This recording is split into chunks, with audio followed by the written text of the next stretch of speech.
గతంలో తెలంగాణ ప్రభుత్వం ఉన్నప్పుడు రైతులు ఇంత గోసపడకపోయేది. ఇప్పుడున్న ఈ కాంగ్రెస్ ప్రభుత్వంలో రైతులు ఎంత చిత్రవాదకు గురవుతున్నారో జనాలంతా చూస్తూనే ఉన్నారు.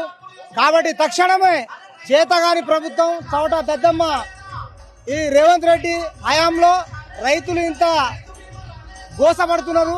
కాబట్టి తక్షణమే ఈ కళ్ళాల్లో ఉన్న ఏదైతే వడ్లు ఉన్నాయో ఆ వడ్లను తక్షణమే కాంట చేయాలని చెప్పేసి, తక్షణమే కొనుగోలు చేయాలని చెప్పేసి ఈ గవర్నమెంట్ కోరుతా ఉన్నాం.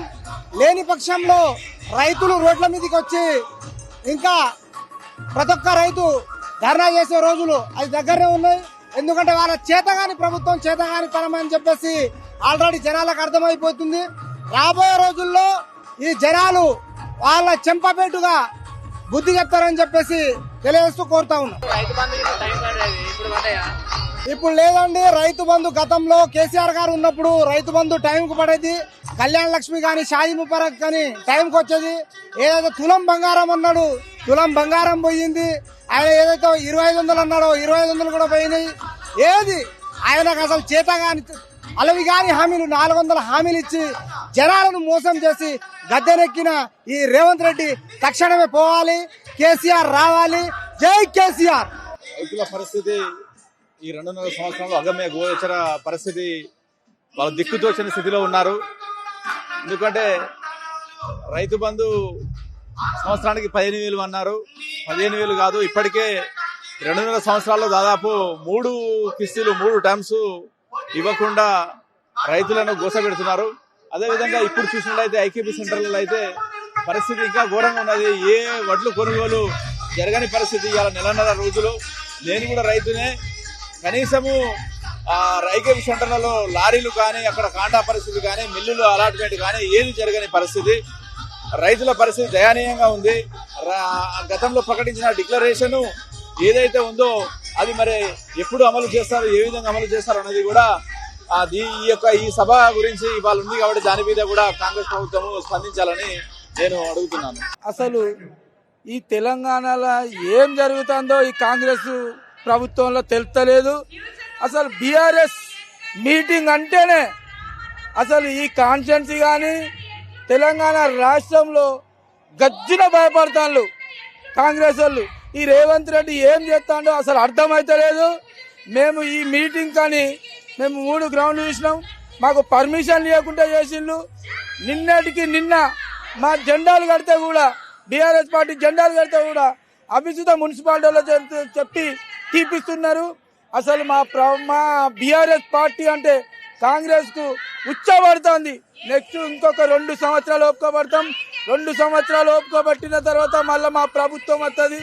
అప్పుడు ఎట్లా అంటే అట్లా మేమేం మేము అప్పుడు చూపెడతాం. జై తెలంగాణ. రేవంత్ రెడ్డి 6 గ్యారంటీలు అని మోసపూరితమైన హామీలు ఇచ్చి ఏదో వచ్చి గద్దెపీట మీద కూర్చొని రైతులను ఆగం చేసి ఇప్పటి వరకు ఒడ్ల కల్లాల మీద ఒడ్లు ఎక్కడున్న ఒడ్లు అక్కడనే ఉన్నాయి. చాలా ఇబ్బంది రైతులకు. ఒక రైతు బంధు లేదు. అదేవిధంగా ఈ ఒడ్ల కొనుగోలు మక్కల కొనుగోలు కూడా కరెక్ట్ జరుగుతలేదు. 2 సంవత్సరాల తర్వాత మళ్ళీ కేసీఆర్ వస్తాడు. జై కేసీఆర్, జై కేటీఆర్. ఆయన మళ్ళా అసలు ఆయన ఎమ్మెల్యే సీట్ గెలవమనండి అంతే. ఆయన సీట్ ఆయనే గెలవమనండి. ఆయనకు డిపాజిట్లు వచ్చుడు చాలా కష్టం. రావు. ఆయన ఫెయిల్. కేసీఆర్ 10 ఏళ్ళు ఉన్నప్పుడు ఎలా ఉంది తెలంగాణ, మళ్ళీ కేసీఆర్ దిగిపోయినాక రేవంత్ రెడ్డి వచ్చినాక ఎంత నాశనం అయిపోయింది. మళ్ళీ 60 ఏళ్ళు వెనకకి వెళ్ళిపోయింది మళ్ళీ మన తెలంగాణ. దాని గురించి అని ప్రతి ఒక్కరు కేసీఆర్కు సపోర్ట్ కొర్రు. ఇప్పుడు మేము వచ్చుంటే కూడా బండ్లను తప్పుదోవ పట్టియడం, ఇంకేది ఇటు కాదు ఇంకో రూట్ అని చెప్పడం ఇబ్బంది పెడతారు మనల్ని కూడా ఇప్పుడు ప్రజెంట్. అది కాకుండా రైతుల గురించి కొద్దిగా సేవ చేసినట్టు ఏది లేదు. రేవంత్ రెడ్డి చేసేది మాత్రం ఇప్పటి వరకు ఏది లేదు. ప్రతి ఊర్లో ఒడ్లు అట్లనే ఉన్నాయి. కొనుగోలు కరెక్ట్గా జరుగుతలేదు. బారదాని రైతే కొనుక్కొచ్చుకోవాలంట, మాలి ఖర్చు అట. మళ్ళీ ఈ ఒడ్లను కూడా తీసుకొని ఎక్కడ మిల్లుల అమ్ముడు కూడా రైతుదేనట బాధ్యత. మరి గవర్నమెంట్ ఎందుకుందో తెలుస్తలేదు. కాంగ్రెస్ ప్రభుత్వం ఏం చేస్తుంది, ఏం కథ అనేది అసలు అర్థమవుతలేదు. సో ఈరోజు జరిగేటువంటి తెలంగాణలో జరిగేటువంటి చూస్తూ ఉంటే ఈరోజు చాలా బాధేస్తుంది. మన రైతులు దేశానికి వెన్నుముక అని చెప్తాం కదా, ఇది ఈరోజు ఈ కాంగ్రెస్ ప్రభుత్వంలో అదే రైతు ఏడుస్తున్నాడు, హరిగోసలు పడుతూ ఉన్నాడు. 10 సంవత్సరాలకు ముందు చూసినట్టయితే తెలంగాణలో ఆత్మహత్యలు ఎక్కువ అయ్యేటి. అంటే రైతుకు పంటకు సరైన రేట్ లేక, అంటే ఆ ఇల్లు గడవడానికి కూడా వ్యవసాయం చేసేటువంటి రైతుకు చాలా ఇబ్బందిగా ఉండి రైతుల ఆత్మహత్యలు జరిగేటి.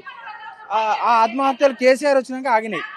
కారణం ఏంటంటే కేసీఆర్ గారు రైతు బంధు ఇవ్వడము, రైతు బీమా ఇవ్వడము, ఇంకా చాలా చేస్తూ ఉన్నాడు. ప్రతి ఒక్క ఆడబిడ్డకు ఈరోజు కేసీఆర్ కిట్ కానీ, దళిత బంధు కానీ, రైతు బంధు కానీ, ఇంకా చాలా వరకు హాస్పిటల్స్ మెరుగు చేసిండు.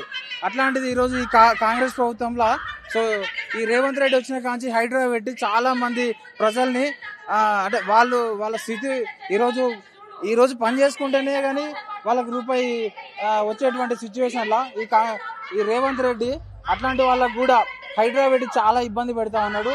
కాబట్టి ఈరోజు తెలంగాణ ప్రజలు మొత్తం బీఆర్ఎస్ పార్టీ వైపు ముగిస్తూ ఉన్నాడు. కేసీఆర్ ఎప్పుడు వస్తాడు, మాకు మంచి రోజులు ఎప్పుడు వస్తాయని చెప్పేసి కూడా తెలంగాణ ప్రజలందరూ కూడా వేచి చూస్తూ ఉన్నాము. ఇంకా 2 సంవత్సరాలు గడిస్తే చాలు మా కేసీఆర్ గారు మళ్ళీ అధికారంలోకి వస్తాడు. మాకు ఖచ్చితంగా నమ్మకం ఉన్నది, మళ్ళీ నెక్స్ట్ సీఎం కేసీఆర్ కాబట్టి మేమందరం మా ప్రాణం ఉన్నంత వరకు మేము కేసీఆర్ వెంటనే ఉంటాము. జై తెలంగాణ, జై జై తెలంగాణ. సంగ్రామ సదస్సురానికి కారణం ఏంటంటే మీ అంతా రైతులు అంతా కలిసి మేము రావడానికి ఒకటే. ఇప్పుడు మాకున్న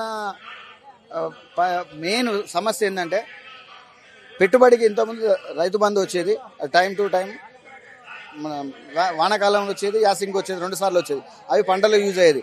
ఇంకోటి యూరియా బస్తాలు అంటే పిండి బత్తాలు ఇవైనా కూడా టైంకి సకాలంలో దొరికేది. ఇప్పుడు అవి దొరకకపోవడం వల్ల పంటలు పండించడానికి ఇబ్బంది అవుతుంది. పండిన పంటను కూడా కొనకపోవడం వల్ల కూడా ఇంకా ఇబ్బంది అవుతుంది. ఆ బోనస్ ఇస్తా అన్నారు, బోనస్ ఇంతవరకు వల్లే కొన్ని పోయిన సంవత్సరం పడ్డాయి, ఈ సంవత్సరం బోనస్ ఇస్తారా ఇయ్యరా తెలియదు. కొనుగోలు జాప్యం జరుగుతుంది, కొనుగోలు తక్షణమే కొడుతుంది. ఇప్పుడు వాతావరణం కరెక్ట్ లేదు కాబట్టి తడిస్తే మళ్ళీ వాటిని ఆయనతో కొనరు. అందుకని తక్షణమే కేంద్రాలను ఏర్పాటు చేసి ఎలాంటి షరతులు లేకుండా రైతు పంట పట్టుకొచ్చిండు అంటే ఒకళ్ళు ట్రక్ షీట్ లేదని, ఒకటి మీది ఎంట్రీ లేదని, ఇవన్నీ చేయడం వల్ల ఏమవుతుంది అంటే కొంతమంది రైతులు కొన్ని ఎంట్రీ చేసి కొన్ని చేయలే, ఆ ఇబ్బందులు అవుతాయి, కొన్ని ఆన్లైన్లో చూపెడతలేవు. దానికోసం అని రైతు పట్టుకొచ్చిండు అంటే జనరల్ ఇన్ఫర్మేషన్ తో కొనాలని మా విజ్ఞప్తి. కాంగ్రెస్ వాళ్ళు ఏమంటారు అంటే అక్కడ పూర్తి స్థాయిలో రుణమాఫీ చేసినాం, రైతు భరోసా చేసినాం, అయినా కాలేదు పూర్తి స్థాయిలో రుణమాఫీ కాలేదు. 1,30,000 అన్నారు, 1,50,000 అన్నారు. అది వాళ్ళు అయినాయని వాళ్ళకి ఇంతవరకు క్లియరెన్స్ ఎవరికి లేదు. మా అయితే కాలేదు. మేము తీసుకున్నాయి మధ్యలో ఒకసారి తీసుకుంటే అవి డబుల్ అయినాయి అన్నారు. అవి ఒక్కింటి ఉన్న వాళ్ళు ఇయ్యలే, ఇద్దరు ఉన్న వాళ్ళు ఇయ్యలే. అంటే జాయింట్ ఫ్యామిలీ వాళ్ళు వేరే, కాకపోతే ఒక్కింట్లే ఉంటారు, విడిపోకుంటున్నారు. వాళ్ళవి కూడా కొన్ని రుణమాఫీ కాలే. మరి అవి 2 లక్షల లోపు అన్నారు, 2 లక్షల లోపు కూడా కాలే, 1,50,000 కూడా కాలే. ఇప్పుడు ఈ వర్షాలు పడుతున్నాయి, అకాల వర్షాలు, మొక్కజొన్న ఈ కళ్ళాలలో ఉన్నటువంటి ఒడ్లు ఎట్లా ఈ పరిస్థితి? అది కొనాలనే కదా ఇప్పుడు ఈ మెయిన్ ఉద్దేశం. ఇప్పుడున్నా సరే ఇన్ని రోజులు ఏదో అయిపోయింది, కానీ ఇప్పుడున్న పంట చుట్టూ పడ్డది, ఒక వరంగల్నే పడలేదు. అసలు ఎప్పుడు కొంటారు? ఇప్పుడు కొనాలి. ఏప్రిల్ ఎండింగ్ నుంచి స్టార్ట్ అవుతుంది, మే ఎండింగ్ వరకు పంటలు వస్తూ ఉంటాయి. అయితే ఇప్పుడు కరెక్ట్ సీజన్ ఇది ఏప్రిల్ ఎండింగ్ అంటే May first week second week లో మంచి పంటల సమయం. ఆ టైంలో వడగళ్ళ వానలు వస్తూ ఉంటాయి, అకాల వర్షాలు. ఆ వర్షాల కన్నా ముందు కొనాలి. మనకు సరైన వెసులుబాట్లు అంటే కొనుగోలు కేంద్రాలు లేక ఎక్కడెక్కడనే ఉంచుల్ని మేమే తీసుకుపోతాం అనే ధోరణి చెప్తాను. కానీ ఎక్కడెక్కడ నుంచి అందుకు వసతులు ఉండేవి కదా, వాళ్ళకు వసతులు ఏర్పాటు చేస్తే అక్కడ పెట్టుకుంటే తాటిపాలలో అవి ఉంచితే వాటిని కప్పుకొని సెక్యూరిటీ చేసుకుందని వీలవుతుంది.